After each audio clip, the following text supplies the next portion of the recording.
व्याप्तं येन चराचरं तत्पदं दर्शितं येन तस्मै श्रीगुरवे नमः। अज्ञानतिमिरान्धस्य ज्ञानाञ्जनशलाकया चक्षुरुन्मीलितं येन तस्मै श्रीगुरवे नमः।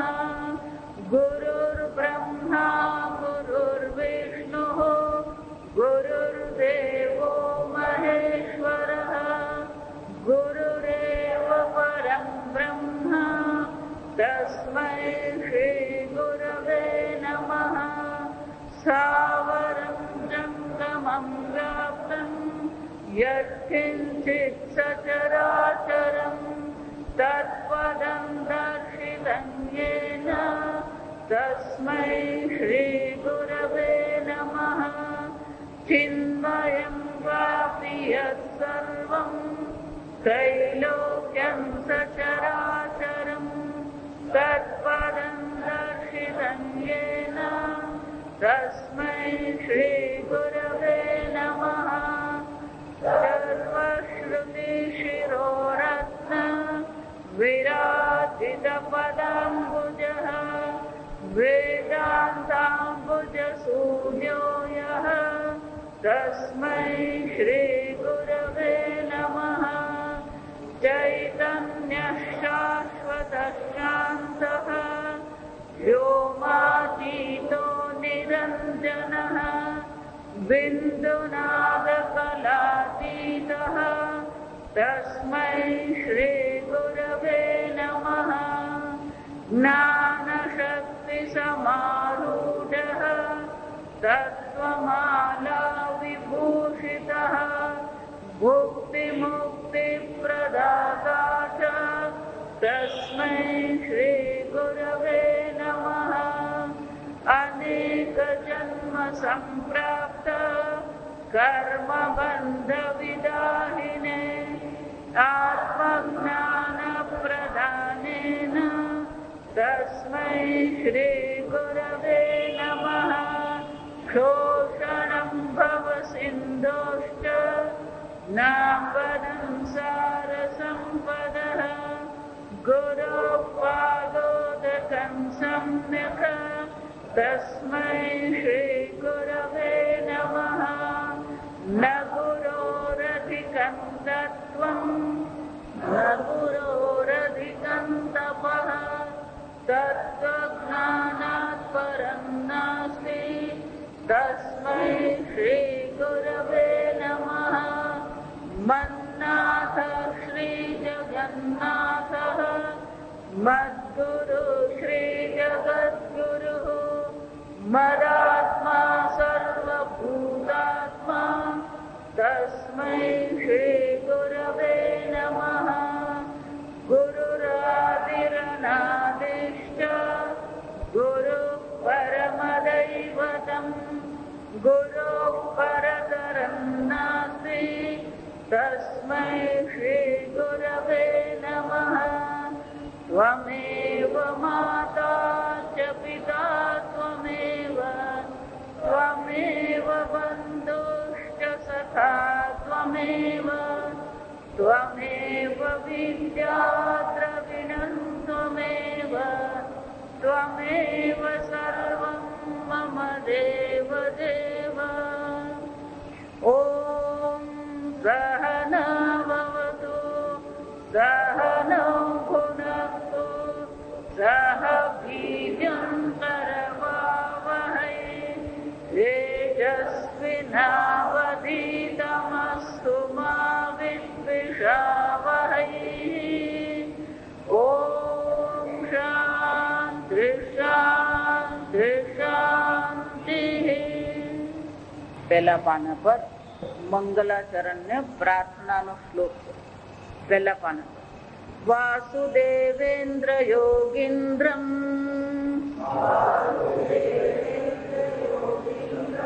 નત્વા જ્ઞાનપ્રદં ગુરુમ મુમુક્ષુણ મુમુક્ષૂણામ હિતાર્થાય તત્વબોધો વિધીયતે.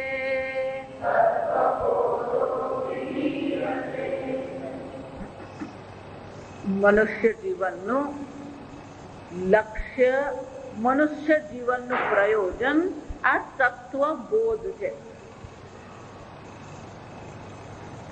તત્વબોધ એ ગ્રંથનું પણ નામ છે. જો સમજ, તત્વબોધ એ આપણા જીવનનું પ્રયોજન છે. અહીંયા ગ્રંથનું નામ પણ તત્વબોધ છે. આદિ શંકરાચાર્યથી, જો હમણાં વૈશાખ સુદ પાંચમ શંકરાચાર્ય જયંતિ ગઈ. કેરાલામાં કાલડી કરીને ગામ,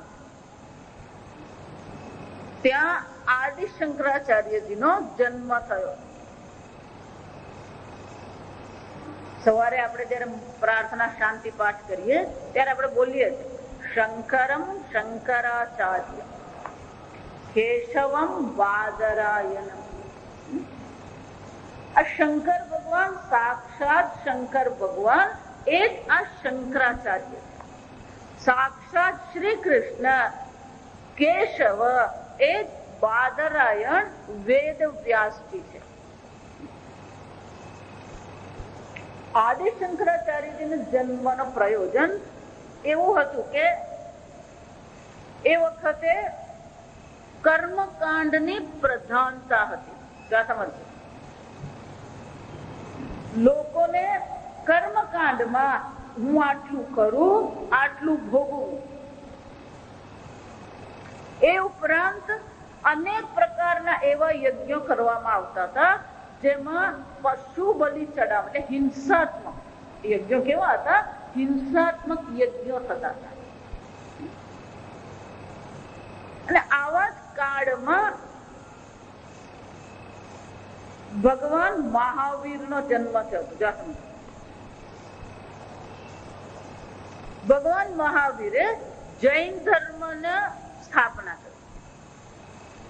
એમના પહેલા બુદ્ધ ભગવાનનો જન્મ થયો હતો, તેમણે બૌદ્ધ ધર્મની સ્થાપના. સત્ય, અહિંસા, કરુણા, ધર્મયુક્ત જીવન, ઈશ્વરની શરણાગતિ, આ મુખ્ય એમના મૂલ્યો છે, જૈન ધર્મ અને બૌદ્ધ ધર્મ. પણ આ બંને ધર્મ જે છે, ત્યાં સમજો, હું સિદ્ધાંતની દ્રષ્ટિએ વાત કરું, કોઈ વ્યક્તિગત આરોપ નહીં. આ સમજવાનું, મહાવીર ભગવાન થઈ ગયા, એમને આપણે પ્રણામ કરીએ. બુદ્ધ ભગવાન થઈ ગયા, એમને પણ આપણે પ્રણામ કરીએ છીએ. પણ આ બંને જે સંપ્રદાય છે, એ સંપ્રદાયમાં વેદને પ્રમાણ માનવામાં આવતું નથી. એમને માટે વેદ પ્રમાણ નથી. જો આપણે અનેક વાર ચર્ચા કરી ગયા, આ પુષ્પનું જ્ઞાન મને ક્યારે થાય? મારી પાસે આ ચક્ષુ રૂપી પ્રમાણ હોય. જો સમજો, આ ચક્ષુ છે એમ નહીં, આ ચક્ષુ શું છે? પ્રમાણ છે. પ્રમાણ એટલે પ્રમાકરણમ પ્રમાણ. જે જ્ઞાન માટેનું સાધન હોય એને શું કહેવામાં આવે? પ્રમાણ કહેવામાં. કોઈ પણ જ્ઞાન હોય એ પ્રમાણ વિના થઈ શકે નહીં.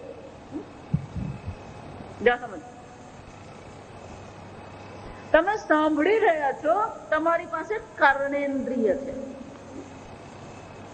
હું વારંવાર કેટલીક ચર્ચા કરતી રહું, કારણ કે એ આપણા મગજમાં બેસી જવું છે. પ્રમાણ કોને કહેવામાં આવે? પ્રમાણની વ્યાખ્યામાં 3 શબ્દ આવે. આ રંગ અને રૂપ માટે પ્રમાણ છે એવું જયારે કહેવામાં આવે, ત્યારે પહેલું પ્રમાણનું લક્ષણ એ છે અનઅધિગતમ. ચક્ષુરેન્દ્રિય દ્વારા તમે જે જાણી શકો છો એ બીજા પ્રમાણ દ્વારા તમે જાણી શકો નહીં. અધિગતમ એટલે જાણી શકાય, અનઅધિગતમ એટલે કે ન જાણી શકાય. તમે આંખ દ્વારા રંગ અને રૂપ જોઈ શકો, કર્ણેન્દ્રિય દ્વારા તમે શ્રવણ કરી શકો, પણ કોઈ ધારો કે આવીને એમ કે ના હું તો કાનથી જોઉં છું, મને તો નાકથી સંભળાય છે, માનો એટલે હું હંમેશા કહું વેદાંત તમારા અનુભવની બહારની વાત નથી કરતું, અનુભવથી પરની વાત નથી કરતું, તમારા અનુભવને સૂક્ષ્મ રીતે વિશ્લેષણ કરી આપે જે તમે પોતે સમજી શકતા નથી. તો પ્રમાણ અનધિગત હોય એટલે એનું પોતાનું ક્ષેત્ર છે. શબ્દ, સ્પર્શ, રૂપ, રસ અને ગંધ આ 5 વિષયો છે. 5 વિષયોના 5 પ્રમાણ આપણી પાસે છે. શ્રોત્રેન્દ્રિય છે, સ્પર્શેન્દ્રિય છે, ચક્ષુરેન્દ્રિય છે, રસનેન્દ્રિય છે, ઘ્રાણેન્દ્રિય છે. અનધિગતમ. બીજું અબાધિતમ, જે તમે કર્ણેન્દ્રિય દ્વારા જાણી શકો એને બીજા પ્રમાણ દ્વારા બાધિત કરી શકાય, નકારી શકાય નહીં. બાધિત શકાય એટલે કે એને તમે નકારી શકો નહીં. You can not negate it. અબાધિત. આ કેસરી રંગના ફૂલ છે એ નિર્ણય છે, જ્ઞાન છે. તમે એને બાધિત કરી શકો? ના, આ તો લીલા રંગના છે કહી શકો? આ દૂરથી આર્ટિફિશિયલ ફૂલ લાગ્યા તો સમજો, આ રિયલ છે.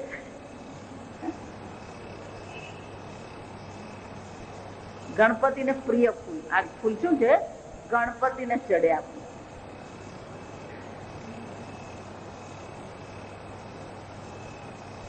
ત્રીજું, આંખને દર્શન ક્રિયા કરવા માટે અન્ય કોઈ પ્રમાણ પર આધાર રાખવો પડે નહીં. સ્વતંત્ર એ શું કહેવાય? તો એટલા માટે પ્રમાણ શબ્દ હું બોલું એટલે મનમાં 3 શબ્દ આવી જ જવા જોઈએ: અનધિગતમ, અબાધિતમ, સ્વતંત્ર.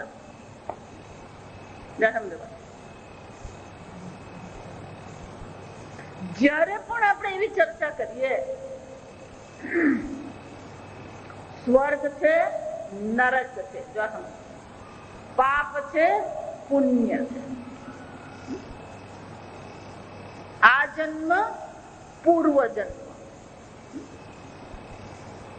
આ જેટલી પણ આપણે ચર્ચા કરીએ એ ચર્ચા આપણે આપણા પ્રત્યક્ષ અને પરોક્ષ પ્રમાણ દ્વારા જાણી શકીએ. પાપ પુણ્ય જોઈ શકાય? સ્વર્ગ નરક કોઈ જોઈ આવ્યો? ધારો કે કોઈ જોઈને આવે, જો સમજો, અને એમ કે હું સ્વર્ગમાં ગયો અને મેં સ્વર્ગનો અનુભવ કર્યો, પણ એ તો તમારો શ્રદ્ધાનો વિષય જ થવાનો. વ્યક્તિ પ્રમાણ બની શકે ને. એનું ઊંઘમાં સ્વપ્ન જોઈ આવ્યો ને એને એમ લાગે કે હું સ્વર્ગમાં જઈ આવ્યો. જા વિચાર. તો સ્વર્ગ છે, નરક છે, પાપ છે, પુણ્ય છે, પૂર્વ જન્મ છે, ઉત્તર જન્મ છે, આ બધાને માટે પ્રમાણ શું છે? પ્રત્યક્ષેણ અનુમિત્યવા યસ્તુ ઉપાયન વિદ્યતે. જા સમજ.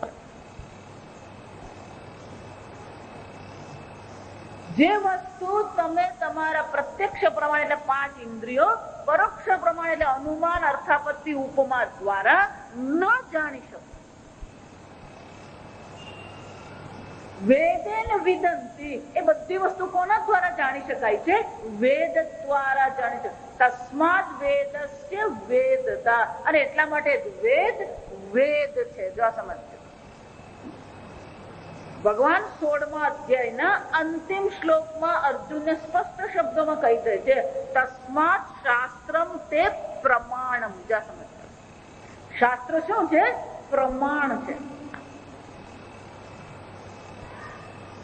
ગ્રંથ નથી, પુસ્તક નથી. શાસ્ત્ર શું છે? પ્રમાણ.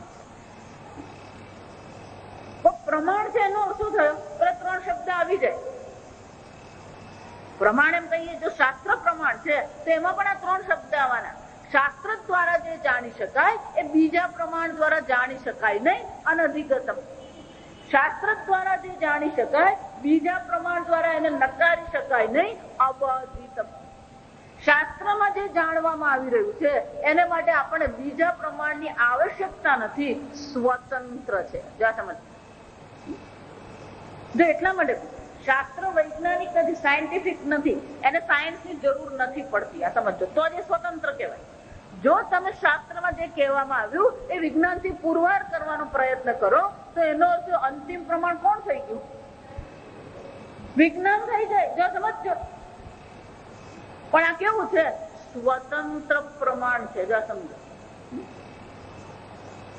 અને એટલા માટે વેદ આપણા માટે શું છે? પ્રમાણ છે. પણ મહાવીર ભગવાન, બુદ્ધ ભગવાન એ શાસ્ત્ર પ્રમાણને અપનાવતા નથી. એ જ નહીં, આપણે કઈ ચારવાક મુનિ થઈ ગયા. યાવત જીવમ સુખમ જીવ. જ્યાં સુધી જીવે ત્યારે શું કરવાનું? આનંદ પ્રમોદ કરતા રહેવાનું, સુખેથી જીવવાનું, દુઃખી થવાની કોઈ જરૂર નથી. ઋણમ કૃત્વા ઘૃતમ પીબેત. શું કરવાનું? અલ્યા પણ હોવા જોઈએ ને. જો કઈ નહીં, લોન લઈ લેવાની, કોણ પૂછવાનું? શું કરવાની? લોન લેવાની. જાત જાતની લોન મળે. હા, ઉધારી કરતા. આજે આ લોકોને ખ્યાલ નથી આવતો. આપણે એમ માને ક્રેડિટ કાર્ડ એટલે આમ પેલો એવું માને કે એટલે પણ ક્રેડિટ એટલે ઋણ કહેવાય. જો આ સમજ. મને યાદ છે, મારી દાદી હંમેશા એવું કહેતી, ભાઈ એ ભૂકો રોટલો ખાવાનો, પણ કોઈનું કરજ કરવાનું નહીં. ત્યાં સમજ. અને આજની આખી સંસ્કૃતિ શું થઈ ગઈ? ઋણમ કૃત્વા ઘૃતમ. આ ચારવાક સંસ્કૃતિ છે. આ સમજો. એમ નહીં માનતા આપણે બહુ પ્રગતિ કરી, ઉન્નતિ કરી. આ કઈ સંસ્કૃતિ છે? ચારવાક સંસ્કૃતિ છે. ભોગ પ્રધાન સંસ્કૃતિ છે. એટલે પેલાને કીધું, અલ્યા ભાઈ તારી વાત સાચી, શું કરવાનું? ખાઓ પીઓ લેર કરો. પછી માગવા આવે, લાઈન લાગે. સવારના પોરમાં શું થાય? ભસ્મીભૂત દેહસ્ય. એક વાર આ દેહ રાખ થઈ ગયો, હું તો કોણ આપવા આવ્યું? તો તું આપવા આવવાનું. અને ચારવાક સંસ્કૃતિ છે. એ લોકો પણ શું છે? વેદ ને માન્ય રાખતા નથી.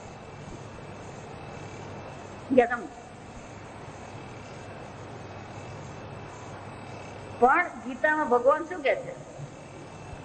વેદસ્ય કર્તા. આ વેદ નો કર્તા હું છું. સમજો. અને વેદ દ્વારા વેદ્ય એટલે કે વેદમાં જાણવા યોગ્ય પણ હું છું. વેદની રચના કરનાર પરમાત્મા છે અને વેદ દ્વારા જાણવા યોગ્ય પણ પરમાત્મા જ છે.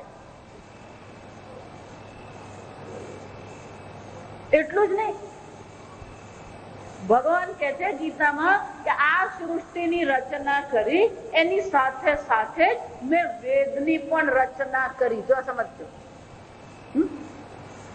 આજકાલના લોકો શું કહે છે? ઋગ્વેદ 6000 વર્ષ જૂનું છે. 6000 વર્ષ જૂનું. જ્યારથી સૃષ્ટિની રચના થઈ ત્યારથી આ વેદ છે. જો આપણે કોઈને સાથે લડવા જવાનું, સિંગડા ભેડવાની જરૂર નથી. આ સમજ. કાલે હું લેખ લખું છું, તમે કીધું ને હવે હું લેખ લખું છું, પેલો 6000 કે છે. આજે આપણે આમ ઉત્સાહી કાર્યકર કહેવાય બધા. આ સમજો.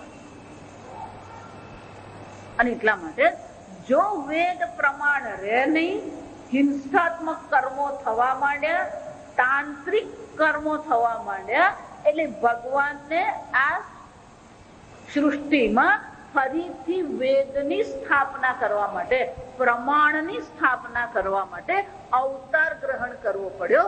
એ અવતારને જ આપણે શંકરાચાર્યજી કહીએ. જો શંકરાચાર્યજી ન આવ્યા હોત, અત્યારે આપણે બધા બૌદ્ધ હોત. સીધો નિયમ છે. જો અત્યારે લોકશાહી છે, યથા રાજા તથા પ્રજા. ચંદ્રગુપ્ત મૌર્ય આવ્યો, ત્યાર પછી અશોક સમ્રાટ આવ્યો. અને અશોક સમ્રાટ શું થઈ ગયા? બુદ્ધ ધર્મ અપનાવી દીધો. જા સમજો. બુદ્ધ ધર્મમાં વેદ શાસ્ત્ર નથી, આ સમજો. એનો અર્થ શું થયો? જો આપણે બધા બૌદ્ધ બની ગયા હોત તો અત્યારે વેદ શાસ્ત્ર રહેતે નહીં. એટલા માટે હું કહું, કોઈ પણ વ્યક્તિ તમને એમ પૂછે તમે કયા ધર્મમાં માનો છો, તો એક જ જવાબ આપવાનો, હું સનાતન ધર્મમાં માનું. આપણા વેદ એ સનાતન ધર્મ. પછી એ સનાતન ધર્મની કઈ શાખા છે, એ વૈષ્ણવ છે, શાક્ત છે, શૈવ છે, વસ્તુ અલગ છે. એ વૈષ્ણવ શાખા હોય કે ગમે તે, જો સમજો વૈષ્ણવમાં પણ અનેક સંપ્રદાય છે. વલ્લભાચાર્યજી છે, રામાનુજાચાર્યજી છે, માધવાચાર્યજી, નિંબકાચાર્ય, આ બધા છે. પણ બધા પોતાનું મૂળ તો ક્યાં બતાવે છે? વેદમાં જ બતાવે છે. આ સમજો, કોઈ વેદથી વિરુદ્ધ નથી થતું. દરેક જણ વેદમાં જ પોતાના મૂળને બતાવે. એટલે આપણું મૂળ તો છેવટે ક્યાં ઘડી છે? વેદ આપણો ધર્મ છે. પણ જો એ વેદ ધર્મમાં જ મુશ્કેલી, જો ગીતામાં ભગવાન કીધું ને, યદા યદા ધર્મસ્ય ગ્લાનિર્ભવતિ ભારત, જ્યારે જ્યારે આ ધર્મ પર મુશ્કેલી આવી પડે, અધર્મ વધી જાય, તદાત્માનમ સૃજામિ અહમ, ત્યારે હું અવતાર ધારણ કરું છું. અને એટલા માટે એ શંકરાચાર્યજીનો જન્મ થયો વૈશાખ સુદ 5મ. શંકરાચાર્યજીનું ચરિત્ર બહુ ટૂંકમાં હું તમને કહું તો, આ તમને જે ઝેરોક્સ આપવામાં આવી ને, એ ખરેખર અષ્ટાદશ રત્નો છે, એટલે શંકરાચાર્યજી દ્વારા રચિત જે 18 પ્રકરણ ગ્રંથો છે એનું એ પુસ્તક છે. આપણી પાસે છે ને, જો શંકરાચાર્યજીના સંપ્રદાયને સ્થાપના, શંકરાચાર્યજીના, જો સમજો, શંકરાચાર્યજી સ્થાપના નથી કરી. વેદ ધર્મ હતો જ, એ વેદ ધર્મને ફરીથી એમણે લોક માન્ય કર્યો. લોકો એને વિસરી ગયા હતા. શંકરાચાર્યજી અદ્વૈત સ્થાપના નથી કરી. અદ્વૈત તો છે જ, એકમ અદ્વિતીયમ બ્રહ્મ, એ તો સત્ય છે. લોકો વેદથી વિમુખ થઈ ગયેલા. કોઈ સ્થાપના નથી કરી શંકરાચાર્યજી. શંકરાચાર્યજી અદ્વૈતવાદી છે. શંકરાચાર્યજી અદ્વૈતવાદી છે. શંકરાચાર્યજીએ જેટલા ગ્રંથ, ભક્તિના જેટલા સ્તોત્રોની રચના કરી છે, એની રચના બીજા કોઈ કરી નથી. જ્યાં પણ ગયા ત્યાં એક જે ભગવાન હતા એ ભગવાનને એમણે શું કરી છે? સ્તુતિ કરી છે, સ્તોત્રની રચના કરી.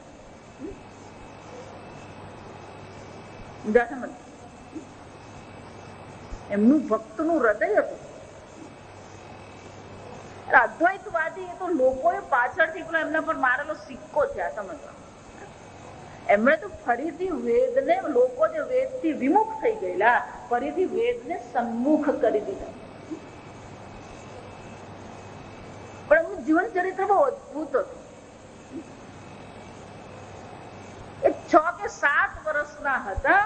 એમના પિતાજી મહાન વેદના પંડિત હતા.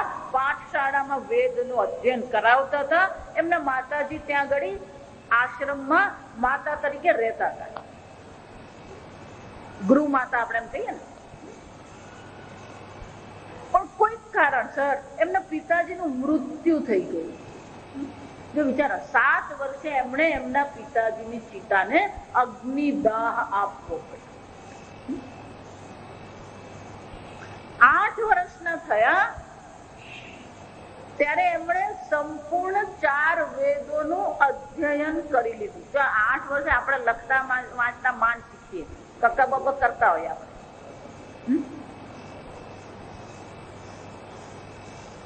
પછી એમને થયું મારે સંન્યાસી બનવું છે.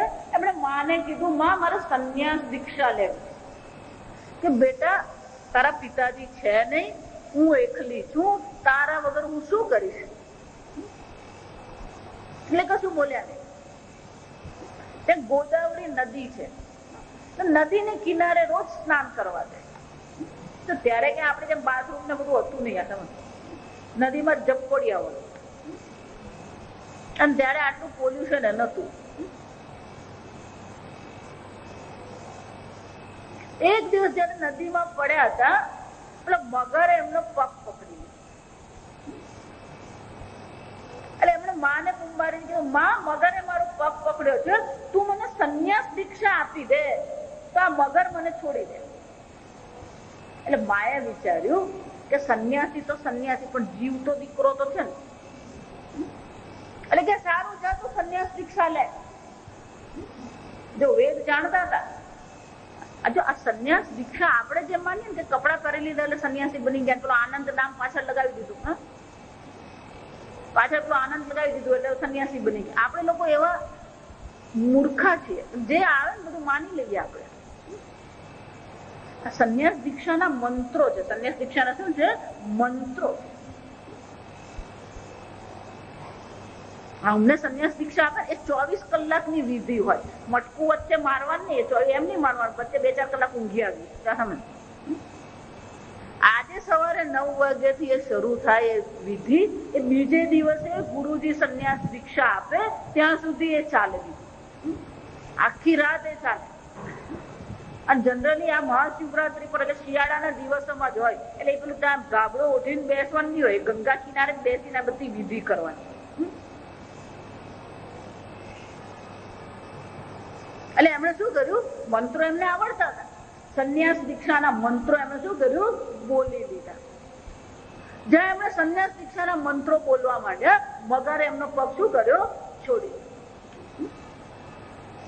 સંપૂર્ણ સંન્યાસ વિધિ કરી અને પછી એ બહાર નીકળ્યા. બહાર નીકળ્યા એટલે લંગોટ જ પહેરીને માને કે માં હું જાઉં છું. એટલે તું ક્યાં ચાલ્યો? મેં સંન્યાસ દીક્ષા લઈ લીધી, હું જાઉં છું. એટલે માં કે પણ અલ્યા તું અહીંયા રે મારી ભેગો. કે ના, મારા ગુરુજી મને બોલાવે છે, મારે આધ્યાત્મિક જ્ઞાન મેળવવાનું છે, તું અહીંયા પાઠશાળામાં રહેજે. આ પાઠશાળાની વ્યવસ્થા હોય, સુરક્ષા હોય, ત્યાં રહે ગૃહ માતા તરીકે, અને બીજા બધા પંડિતો પણ હોય ત્યાં. તો કે બેટા એક વચન તું મને આપી દે, મારા અંતિમ કાળે તું મારી પાસે આવશે. કે હા માં, હું વચન આપું છું, તારો અંતિમ સમય જયારે આવશે ત્યારે હું જરૂર હાજર થઈ જઈશ. જો વિચાર, ત્યારે આખું ભારત જંગલ હતું. હવે આ બધા રાજકારણીઓ આવીને બધું કાપીને સફાચટ કરી નાખે. કેરાલાથી ચાલતા ચાલતા જો 8 વર્ષનું બાળક સંન્યાસ દીક્ષા ગ્રહણ કરી અને શું કરે છે? આપણે તો અહીંયાથી ઋષિકેશ એકલા જવાનું. જો અત્યારે હું એમ કહું ચાલો આપણે ઋષિકેશ કેમ્પ રાખીએ, તરત બાજુમાં જોઈએ તમે જવાના છો. વિચાર 50 વર્ષ કંપની હોતી આમ જ છે.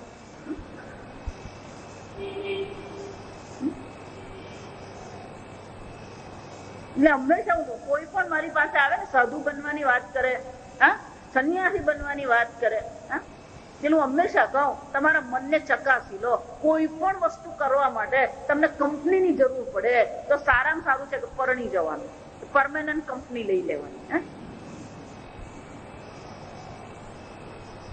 બધામાં પેલો સાડી લેવા જાય તો ચાલની જરા સમજ, પેલા બેંકમાં ખાતું ખોલાવો નહીં તો ચાલની તું મેનેજર સાથે વાત કરજે ને. બધે આપણને શું જરૂર પડે? અન્યની જરૂર પડે. જા સમજ. અને જરૂરિયાત હોય તો આપણા શાસ્ત્રમાં શું છે? ગ્રહસ્થ જીવન છે, ઓફિશિયલ કહેવાય. શું કહેવાય? જા સમજ.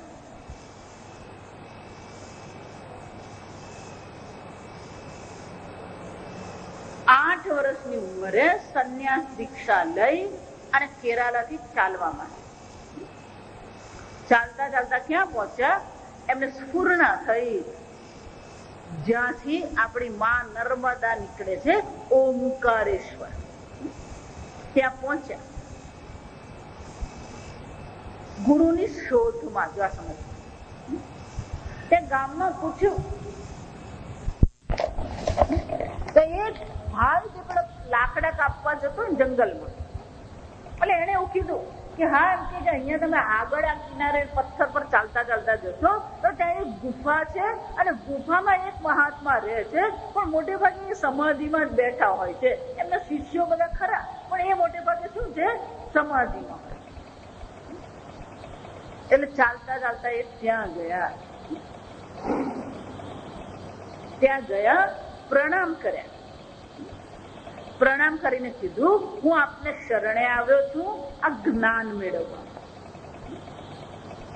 એમના ગુરુજીનું નામ છે ગોવિંદાચાર્ય. જો સમજ, ગોવિંદાચાર્યજીએ એમને તરત આંખ ખોલીને કીધું, હું તારી જ રાહ જોઈને બેઠો છું, તું આવી ગયો. એ જ વખતે નર્મદામાં પૂર આવ્યું. જ્યાં સમજો, અને પૂર આવ્યું તો આપણને નર્મદાનું પૂર ખબર છે, કોઈ કઈ કહેવાની જરૂર જ નહીં મને. ધીમે ધીમે પાણી વધવા માંડ્યું. બીજા બધા પથ્થર ઉપર ચડી ગયા. ગુરુજી સમાધિમાં બેસી ગયા હતા અને ગુફામાં પાણી શું થતું હતું, પ્રવેશી રહ્યું.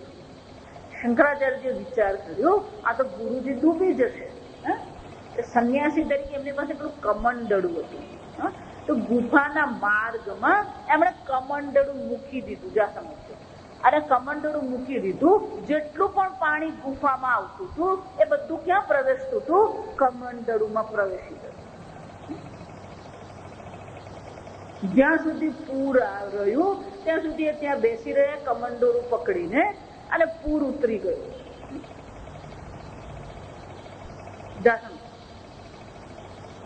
પછી એમને ગુરુજીને એમની કસોટી લેવાની ઈચ્છા થઈ કે આ કેટલું વેદ જાણે છે, એનું અત્યાર સુધીનું અધ્યયન કેવું છે, કેટલું છે. અને એમણે એમ કીધું, લ્યા વિષ્ણુ સહસ્રના એના પર તું મને વિવરણ લખી આપ. ગુરુજી આજ્ઞા કરી, બેસી ગયા. બેઠા, આખી રાત બેસી રહ્યા અને વિષ્ણુ સહસ્રનામ પર શું કર્યું, એ ભાષ્ય લખ્યું. બીજે દિવસે સવારે ગુરુજીને ચરણે ધરી દીધું. અત્યારે પણ ગીતા પ્રેસમાં એ વિષ્ણુ સહસ્રનામનું શાંકર ભાષ્ય ઉપલબ્ધ છે. જો સમજો, આ બધી તાર્કિક વાતો નથી, હકીકત છે આ. કારણ કે આપણી પાસે ખાલી ગીતા પ્રેસનું પુસ્તક એમ નહીં, હસ્તલિખિત પ્રત આપણી પાસે. જ્યાં સમજ, ગીતા પ્રેસમાં જેટલા પુસ્તકો છપાયા શાસ્ત્રના, એ બધા શાના પરથી છપાય છે, આ હસ્તલિખિત પ્રત પરથી છાપવામાં આવે.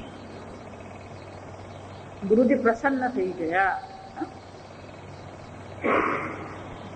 એમને સમજાઈ ગયું આને જ્ઞાન આપવાનું નથી. જો સમજ, માત્ર આશીર્વાદ જ આપવાના.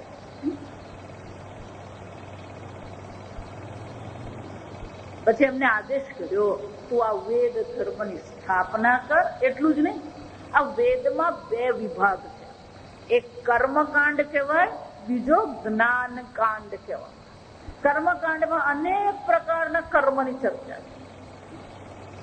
પણ કર્મ છેવટે અનિત્ય છે, તો કર્મફળ પણ અનિત્ય હશે.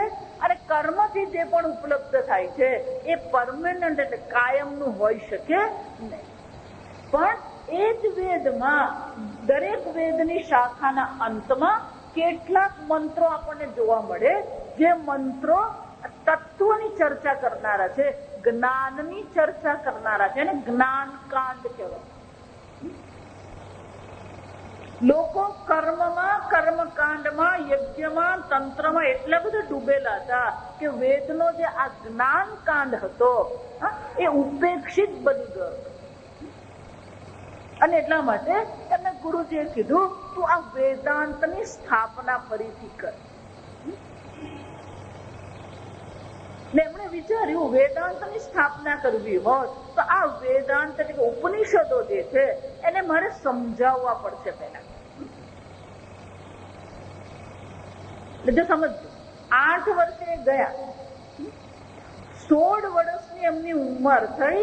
એ બીજા 8 વર્ષમાં આ બધા જ ગ્રંથ 10 ઉપનિષદ ઈશ કેન કઠ પ્રશ્ન મુંડક માંડુક્ય ઐતિર્ય તૈતિર્ય છાંદોગ્ય અને બૃહદારણ્યક ઉપનિષદ જો સમજો આ 10 ઉપનિષદો એ ઉપરાંત એવું કહેવામાં આવે શ્વેતર ઉપનિષદ અને કૈવલ્ય ઉપનિષદ આ 10 ઉપનિષદો પર એમણે ભાષ્ય લખ્યું જો એ જમાનામાં લખવું એટલે એમ નહીં માનવાનું આજે આમ કોમ્પ્યુટર પર આમ ટાઈપ કરી દીધું તૈયાર થઈ ગયું અને બૃહદારણ્યક ઉપનિષદ ખરેખર બૃહદ જ છે બૃહન મુંબઈ કહીએ ને આપણે જો આ બધા પુસ્તકો આપણે જે વિદિતાત્માનંદજી અમદાવાદમાં સ્વામી વિદિતાત્મા જે બૃહદારણ્યક ઉપનિષદ પહેલેથી છેલ્લે ભણાવ્યું છે પણ એ ભણાવતા ભાષ્ય સાથે ટીકા સાથે સમજાવતા 10 વર્ષ થયા એમને જો સમજ તો શંકરાચાર્યજીને ભાષ્ય લખવામાં શું થયું હશે 2 દિવસમાં પતી ગયું હશે એ ઉપરાંત કેનોપનિષદમાં પદભાષ્ય એટલે દરેક શબ્દને સમજાવ્યો છે સાથે સાથે એમને એમ થયું કેનોપનિષદ બહુ સુંદર ઉપનિષદ છે એટલે એના પર એમણે વાક્ય ભાષ્ય પણ ફરીથી લખ્યું એ ઉપરાંત આ ભગવદ ગીતા પર પણ ભાષ્ય લખ્યું છે આપણે ભગવદ ગીતા ભાષ્ય સાથે જ અહીંયા અધ્યયન કરીએ આપણે ત્યાં પ્રકાશિત કરી પણ ભાષ્ય આધારિત પછી બ્રહ્મસૂત્ર ગીતા ઉપનિષદમાં એવા અનેક મંત્રો છે જે એકબીજાને જાણે કે વિરોધાભાસી હોય એવું લાગે તો એ વિરોધાભાસ સાચો નથી તો એ વિરોધાભાસનું સમાધાન કરવું પડે અને એટલા માટે વ્યાસજીએ બ્રહ્મસૂત્રની રચના કરી એ બ્રહ્મસૂત્ર પર પણ શંકરાચાર્યએ શું કર્યું ભાષ્ય લખવા પણ જયારે એ બદ્રીનાથ તમે બદ્રીનાથ જાઓ ને તો રસ્તામાં જ્યોતિર્મઠ આવે આપણે બધા જ્યોતિર્મઠ અટકવું પડે કે જ્યોતિર્મઠ થી બદ્રીનાથનો જે રસ્તો છે ને વન વે છે એટલે જયારે અહીંયા જ્યોતિર્મઠ થી બધી બસ ત્યાં જતી હોય ત્યારે બદ્રીનાથમાં બધી રોકાઈ દીધી બધી છેલ્લી બસ જયારે બદ્રીનાથ પહોંચી જાય પછી પાછી બદ્રીનાથ થી શું છે બસ આવવાનું શરૂ થાય અહીંથી પેલો વાયરલેસ થી જણાવી દે આ નંબરની બસ છેલ્લી છે અને બધાને એવું કહેવામાં આવે ઓવરટેક કરવાનો કારણ કે રસ્તો જ સાંકળો છે કોઈ ઓવરટેક કરી શકે જ નહીં એટલે બદ્રીનાથમાં પેલો પોલીસ ઉભેલો હોય પેલી છેલ્લી બસ આવે એ ડ્રાઈવરને પાછા પૂછી લે પાકું કરી તારી પાછળ તો કોઈ આવતું નથી એટલે એમ કહે છે ના હું છેલ્લો છું એટલે પછી પાછી બદ્રીનાથ થી શું થાય બસ આગળ જાય એટલે આપણે બદ્રીનાથ કે જ્યોતિર્મઠ ગયા હોય ને તો ત્યાં અટકવું તો પડે જ આપણે એ જ્યોતિર્મઠમાં પણ આપણો શંકરાચાર્યજીનો એક મઠ છે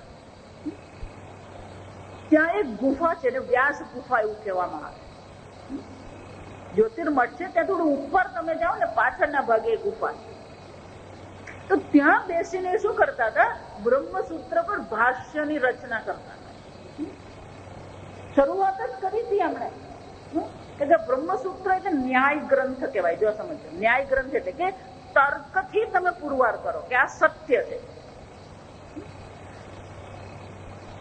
એટલે જયારે એમણે શરૂઆત કરી એ વખતે ત્યાં એક વૃદ્ધ મહાત્મા આવ્યા પછી વૃદ્ધ મહાત્મા આવ્યા એટલે શંકરાચાર્યજી ઉભા થયા એમને પ્રણામ કર્યા એમને આસન આપ્યું પછી વૃદ્ધ મહાત્મા પૂછ્યું તું શું કરે છે જો 15-16 વર્ષની ઉંમર એમની જો સમજજો એટલે કે આ વ્યાસજીનું બ્રહ્મસૂત્ર છે મને ગુરુજી આજ્ઞા કરી છે કે આ વેદાંત જ્ઞાન કાળની સ્થાપના કરવી તો એને માટે હું ભાષ્ય લખું છું તો કે મને વાંચવા દે એટલે એમણે જે લખ્યું હતું એ શું કર્યું પેલા મહાત્માને મહાત્માએ આખું ભાષ્ય એમણે જેટલું લખ્યું હતું એ વાંચી ગયા પછી કે છે આ ભાષ્ય તારું બહુ અદભુત છે અને બહુ સુંદર છે હું ખૂબ પ્રસન્ન થઈ ગયો છું અને પછી પ્રગટ થઈ ગયા વેદ વ્યાસજી સાક્ષાત જો સમજો વેદ વ્યાસજી ચિરંજીવી છે આ સમજો અશ્વત્થામા પરશુરામ આ બધા કોણ છે ચિરંજીવી છે હનુમાનજી ચિરંજીવી જો સમજો પણ દેખાતા નથી તન નહીં દેખાય એટલે નથી એવું માનવાનું નહીં એવું બધું ઘણું નથી દેખાતું આપણને એટલે નથી એવું નહીં માનવાનું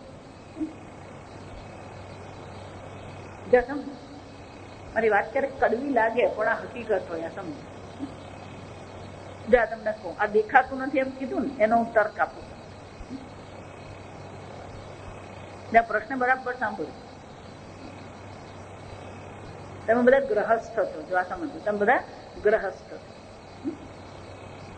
મને કહો, પતિ કે પત્ની આંખથી દેખાય? હે, દેખાય? આંખથી શું દેખાય? આ સ્ત્રી છે કે આજે તો તે પ્રશ્નાર્થ જ થાય. સમજો, કપડા એવા પહેરેલા ને ખબર નહીં પડે, છતાં માની લઈએ. ચાલો, આંખથી તમને સ્ત્રી અને પુરુષ દેખાય, આ સમજો.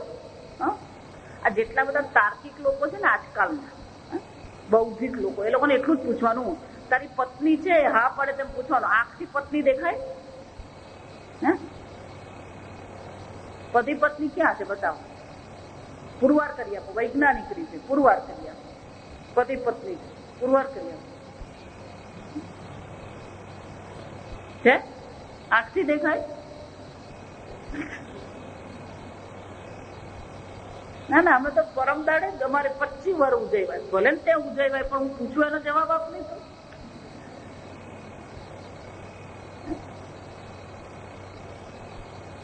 સમજ, એટલા મને કહું, આંખથી દેખાય તો જ સાચું એમ નહીં માનવાનું. આંખથી દેખાય ને એટલું સાચું છે નહીં, આ સમજજો. એ આવશે ગીતા પણ શું ત્યારે. આપણે કોને પ્રમાણ માનીએ છીએ ને, આ મુશ્કેલી છે. આપણે જે પ્રમાણ નથી ને એને પ્રમાણ માનીને આપણે ચાલી રહ્યા છે, દુઃખી થઈ રહ્યા છે. શંકરાચાર્યજીનું ભાષ્ય વાંચીને વેદ વ્યાસજી શું છે, પ્રસન્ન થઈ ગયા. પાછી વાર્તા પર આવી જવાનું, ભૂલી નહીં જવાનું. દર્શન આપ્યા, આશીર્વાદ આપ્યા. મને ખાતરી છે તું ફરીથી આ વેદ ધર્મ, આ વેદાંતની અવશ્ય સ્થાપના કર. શંકરાચાર્યજીનું આયુષ્ય 16 વર્ષનું જ હતું. જો આ સમજો, વ્યાસજીએ કીધું આ વેદ અધ્યયન કરવામાં, ભાષ્ય લખવામાં 16 વર્ષ તારા પૂરા થઈ ગયા. હું તને બીજા 16 વર્ષ આપું છું, જેથી તું આ ભારત વર્ષમાં શું કરીશું. જો આ ભારત વર્ષ એમ જયારે બોલીએ ને વૈદિક કાળની દ્રષ્ટિએ, ત્યારે એમાં અફઘાનિસ્તાન ને બધું આવી જાય, બર્મા ને અફઘાનિસ્તાન ને બધું અંદર આવી જાય. જો આ સમજજો. આ કંધાર જ્યાં આપણું પેલું વિમાન અટકાવેલું, એ ગાંધાર દેશ છે. ગાંધારી ત્યાંની છે. ધૃતરાષ્ટ્રની પત્ની ગાંધારી ક્યાંની છે? એ કંધાર. ભારત વર્ષ આમ કહીએ ને આપણે.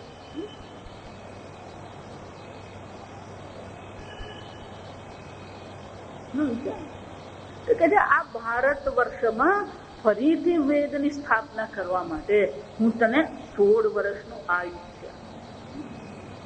અને પછી વ્યાસજી ગયા, એમણે ભાષ્ય લખવાનું કાર્ય પૂર્ણ કર્યું.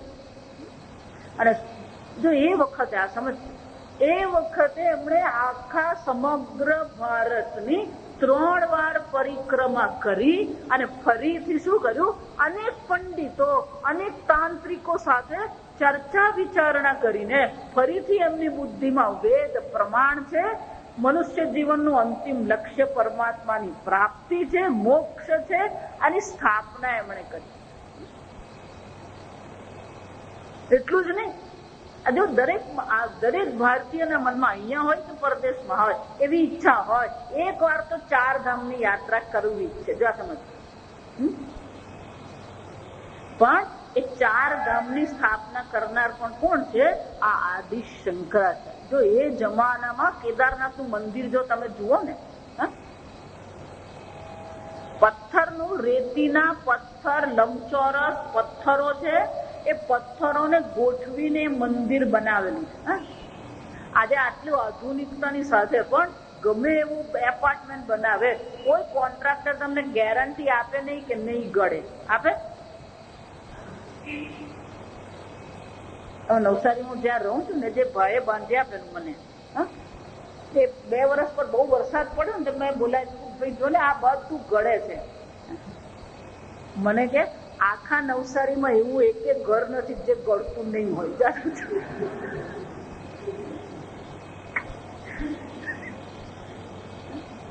મને કે મારું ઘરે ગળે જ છે. કેદારનાથ નું મંદિર જોઈ આવજો.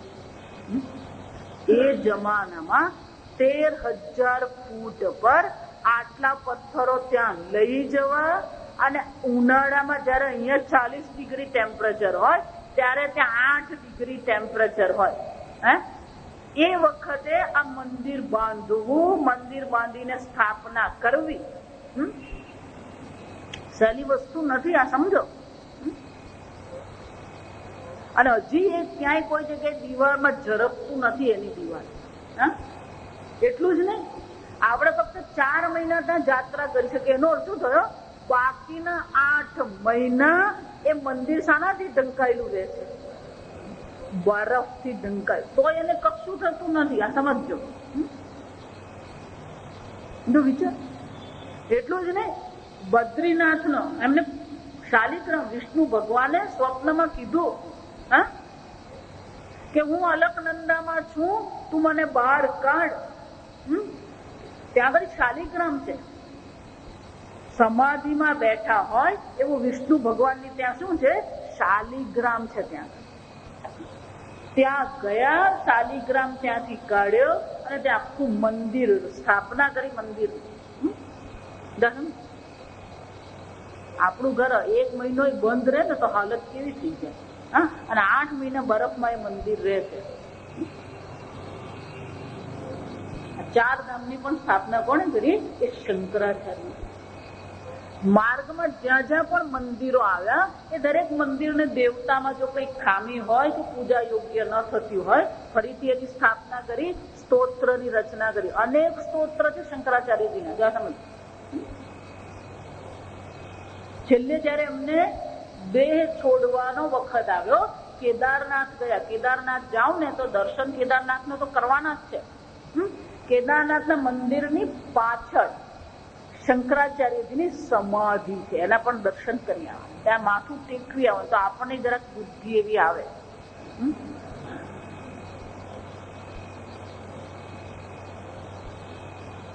તો જયારે એમણે નિર્ણય કર્યો એ વખતે એમની સાથે અનેક, જો અહીંયા આગળ શંકરાચાર્યજી છે, એમની સાથે 4 શિષ્યો છે. એમને 4 મુખ્ય શિષ્યો, અને 4 શિષ્યોને એમણે એક દિશા આપેલી. આમનાય કહેવામાં આવે. આપણે અહીંયા દ્વારકાધીશ છે. જો સમજો, દ્વારકામાં એક શંકરાચાર્ય મઠ છે, જગન્નાથપુરીમાં એક શંકરાચાર્ય મઠ છે, જ્યોતિર્મઠ એક છે, અને શ્રીંગેરીનો મઠ. આમ 4 દિશામાં એમણે શું કર્યું? 4 મઠની સ્થાપના કરી. અને 4 શિષ્યોને એ મઠને શું છે? મઠાધિપતિ બનાવ્યા. અને એ પોતે ક્યાં રહેતા હતા? તો કાંચી. જો આપણને બધાને જ ખબર છે, આ શંકરાચાર્યજીને જેલમાં જઈ લલિતાપુર, આ બધું વાર્તા આપણને બધાને જ ખબર છે. કાંચી કામકોટી મઠ એને કહેવાય. તો એમણે પોતાના માટે શું કરેલો? એ નાનો મઠ ત્યાં બનાવેલો અને એ ત્યાં રહેતા હતા. આમ 5 મઠની એમણે સ્થાપના કરી. એ 4 શિષ્યો પણ એમની સાથે હતા. જો આ બધું ડિટેલ વાંચવું હોય તો મેં કીધું આ અષ્ટાદશ રત્ન પુસ્તક તમે ખરીદી શકો. એમાં 18 પ્રકરણ ગ્રંથ છે, અને સાથે સાથે આખું શંકરાચાર્યજીનું જીવન ચરિત્ર દર્શાવવામાં આવે. એટલે બધા શિષ્યો જે એમની, જો 4 જ નહીં, બીજા ઘણા શિષ્યો છે એમની સાથે. એટલે બધા શિષ્યોએ કીધું કે ગુરુજી આપ દેહ છોડી રહ્યા છો, પણ છોડતા પહેલા એક અંતિમ ઉપદેશ આપતા. આ મોક્ષ પ્રાપ્તિ કરવી હોય, મનુષ્ય જીવનને સફળ કરવું હોય તો સંક્ષેપમાં અમને શું કરી દો? એક ઉપદેશ કરી દો. એમણે 5 શ્લોકમાં એ ઉપદેશ કર્યો. ને ઉપદેશ કર્યો એટલા માટે એને ઉપદેશ પંચકમ કહેવામાં આવે, અથવા તો સાધન પંચક કહેવામાં આવે છે. જેમાં 30 પગથિયા સાધન એટલે 30 સાધનો બતાવવામાં આવ્યા છે. જેને મોક્ષની પ્રાપ્તિ કરવી હોય, જેને પોતાના મનુષ્ય જીવનને સાર્થક કરવું હોય, એનું જીવન કેવું હોવું જોઈએ, એના વિચારો કેવા હોવા જોઈએ, એને કેવા પ્રકારનું જીવન જીવવું જોઈએ જેથી એને આ મોક્ષની પ્રાપ્તિ થઈ શકે. આપણે વિદિતાત્માજીનું સાધન પંચકમ છે જ આપણી પાસે. વિવરણ એમણે જે સમજાવ્યું. આમ સાધન પંચકનો ઉપદેશ કર્યા પછી એ હિમાલય પર ઉપર ચાલી નીકળ્યા. જો સમજજો, એ શું થયા? હિમાલય પર એ ચાલી ગયા અને ત્યાં જ એમણે સમાધિ લીધી. જો આ શંકરાચાર્ય સમજજો, એમનું જીવન ચરિત્રનું પિક્ચર પણ સંસ્કૃતમાં બહાર પડેલું. શંકરાચાર્ય બહુ વર્ષો પહેલાની વાત કરું, 20-25 વર્ષ પહેલાની. તમારી પાસે છે? હા હા હા, બહુ વર્ષો પહેલા દક્ષિણમાંથી પણ. હા, સ્કૂલમાં બધાને એ આવેલું ને જયારે દરેક શહેરમાં, ત્યારે સ્કૂલમાંથી બધાને લઈ જતા હતા.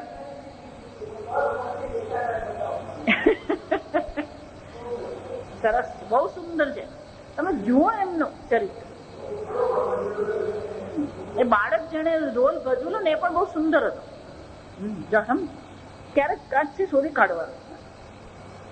આપણે બધું આ ભૂતનાથ ને ભૂલ ભૂલૈયા બધું જોયા છે ને, એને બધા જરાક બે ચાર વાર શંકરાચાર્ય જોવાનું. સમજો, આજે આપણે વૈદિક છે, આજે આપણી પાસે વેદ ધર્મ છે, આજે આપણી પાસે આ બધી હસ્તલિખિત પ્રતો છે. એના માટે ખરેખર આપણે ઉપકાર કોનો માનવાનો છે? આદિ શંકરાચાર્ય. જો હું એમ નથી કહેતી એને લીધે બીજા બધા મહાત્મા મહત્વના નથી, વલ્લભાચાર્ય રામ બધા છે, પણ જયારે વેદ ધર્મ પર સંકટ આવ્યો ત્યારે એની રચના કરનાર, ફરીથી એને સ્થાપના કરનાર કોણ છે?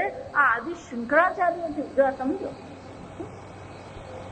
આજે આપણે બધા આ, તમને ખ્યાલ નથી, જો આ અમેરિકા આપણા પર બધા જુદા જુદા આક્ષેપો કેમ કરતું રહે છે? આપણે ગુજરાતીમાં કહેવત છે, પેટમાં દુખે માથું ફૂટે. અમેરિકાનું એવું જ છે. એ જે આક્ષેપ કરે છે એ આક્ષેપ એ કારણ કઈ બીજું છે, એને પેટમાં ચૂક મારી રહી છે. આ સમજ, તમને કલ્પના પણ નહીં આવે.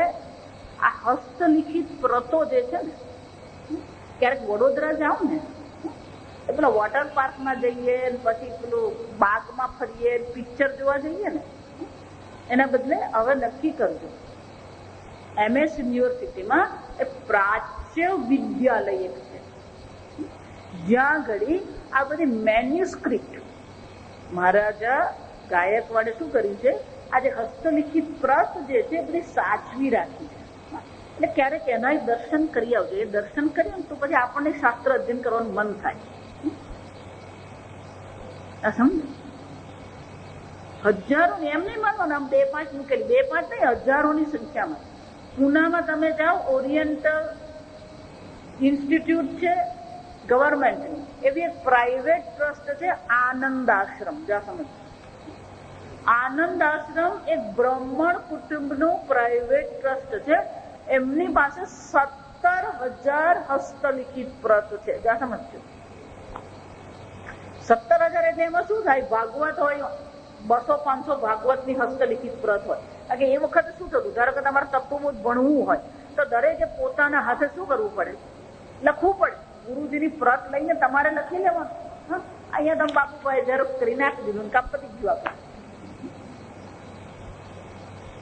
પછી એવા બધા જે લખેલી હોય ને એ બધી સચવાયેલી હોય.